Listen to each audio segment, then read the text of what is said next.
Salam sejahtera, salam kasih dalam Kristus, Kepala Gereja bagi sidang jemaat yang diberkati pelihara oleh Tuhan. Atas cinta kasih, campur tangan dan pertolongan dari Dia, Kristus yang adalah kepala kita, saudara, maka selayaknya biarlah segala pujian, hormat juga syukur, serta segala pengagungan, segala yang terbaik dari kehidupan kita diperuntukkan hanya bagi Dia, sebab satu-satunya Dia yang menanggung jawab keselamatan hidup kita, bahkan Dia satu-satunya yang layak menerima segala yang terbaik dari hidup kita. Puji Tuhan. Melihat situasi kondisi yang sedang terjadi, saudara, yang semakin hari semakin menegangkan, maka menuntut kita sebagai gereja Tuhan untuk harus lebih mendekat dengan Dia, Kristus yang adalah kepala kita. Bahkan saudara, Alkitab berkata kita harus bisa menyatu dengan Dia. Caranya bagaimana? Mari saya mengajak kita, Tuhan pada Injil Yohanes pasal 15. Kita akan baca pada satu ayat saja, itulah ayat yang kelima.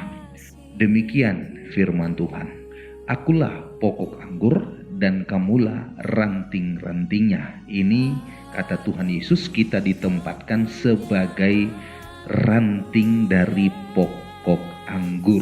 Puji Tuhan.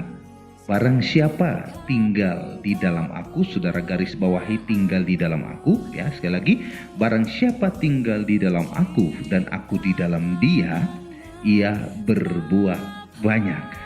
Berarti di dalam Yesus ada keberhasilan.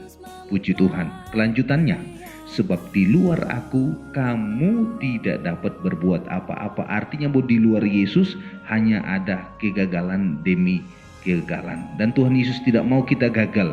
Makanya dihimbau, disarankan, dituntut kepada kita yang sudah percaya kepada Dia agar tinggal di dalam Dia. Puji Tuhan.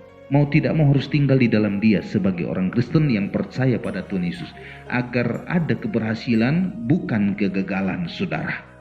Tapi apakah mentok cukup sampai di berhasil secara fisik, secara jasmani, saudara, secara finansial?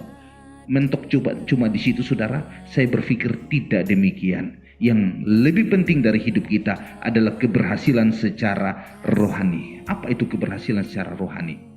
Saya akan bahas sedikit tentang tinggal di dalam Yesus. Ini hal yang rumit terjadi dalam hidup kita, tapi efeknya sangat luar biasa kalau kita bisa melakukan itu, saudara. Tinggal di dalam Yesus pasti ada keberhasilan. Itu sebabnya firman Allah menuntut kita berhasil bukan hanya secara jasmani, tetapi berhasil secara rohani. Mari kita lihat bagaimana tabiat orang yang tinggal di dalam Yesus. Apa yang terjadi? Apa yang diharapkan ketika kita tinggal di dalam Yesus? Apa yang terjadi? Mari saya ajak kita membaca dalam suratan 1 Yohanes. Saudara bisa membuka Alkitab pribadi dan membaca di dalam 1 Yohanes, surat 1 Yohanes pasal 2 ayat 6. Demikian bunyi firman Tuhan. Barang siapa mengatakan bahwa ia ada di dalam Dia.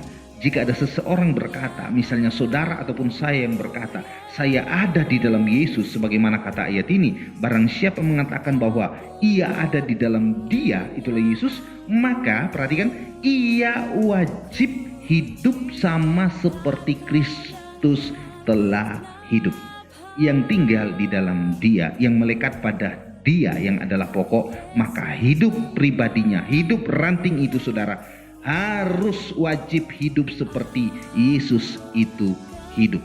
Bagaimana cara Yesus itu hidup? Kita lengkapi Yohanes pasal 1.